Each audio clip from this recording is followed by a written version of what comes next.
One Page Weekly with Nick Slavik. Slavik Farm. Data plus feelings. Currently, the average age of a first-time home buyer is 40 years of age.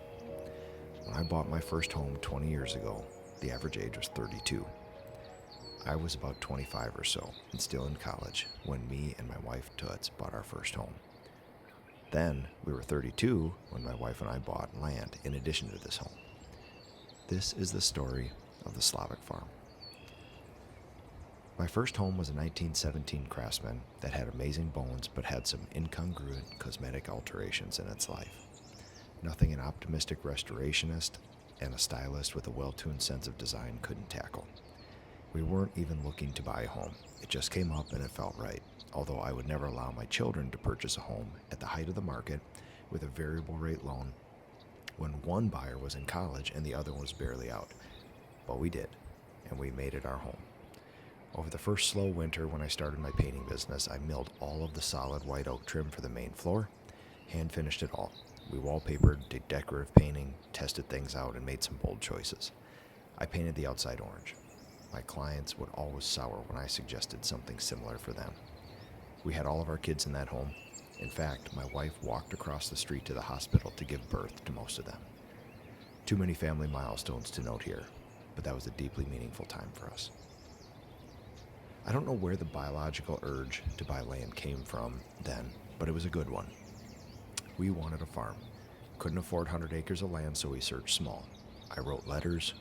We drove around with paper plat maps and knocked on doors. I checked 3 online resources 3 times a day for years. There were spreadsheets involved. I even employed realtors, but none really took me serious since I was not selling my home to buy a farm.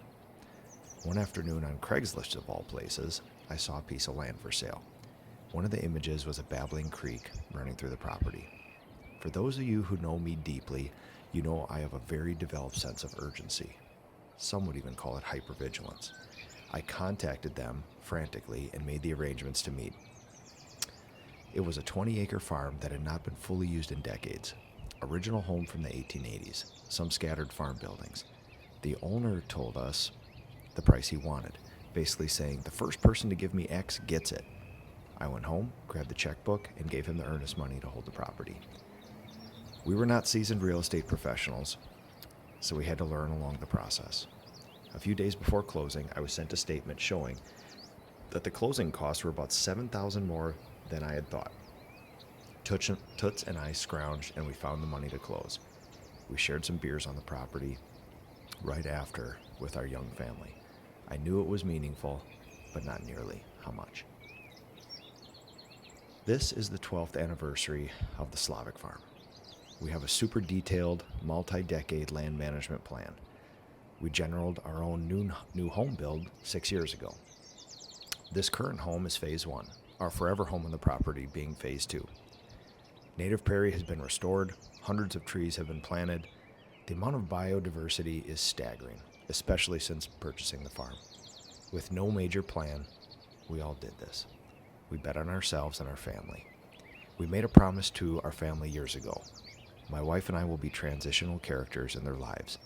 We'll be the foundation for generational change, and the Slavik farm is the embodiment of all our hopes, dreams, wishes, and ambitions. We dream of our kids and their families coming back to the compound for holidays, having deeply meaningful nature experiences. My wife and I being cared for in our old age here by our own people. I should probably tell my kids about this plan, but we'll get to it at another time. And eventually, probably put it all in a trust for all Slaviks to manage and enjoy. There's a reason I put a video of this beautiful place on almost every one of these writing assignments. This place is so deeply meaningful in so many ways. It's beautiful. We have great neighbors. It's close to town. There's critters. But when I look over the land here, I see more than that. I imagine Slaviks I'll never meet,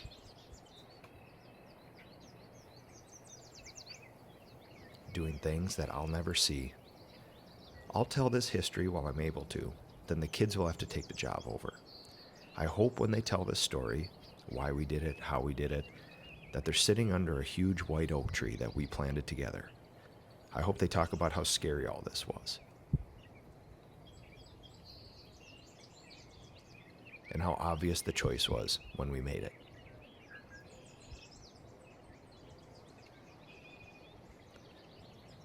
And I hope that my kids and their kids decide to invest generationally, planting trees under the shade of which they will never sit. And it started with Toots and I. This has been One Page Weekly with Nick Slavik.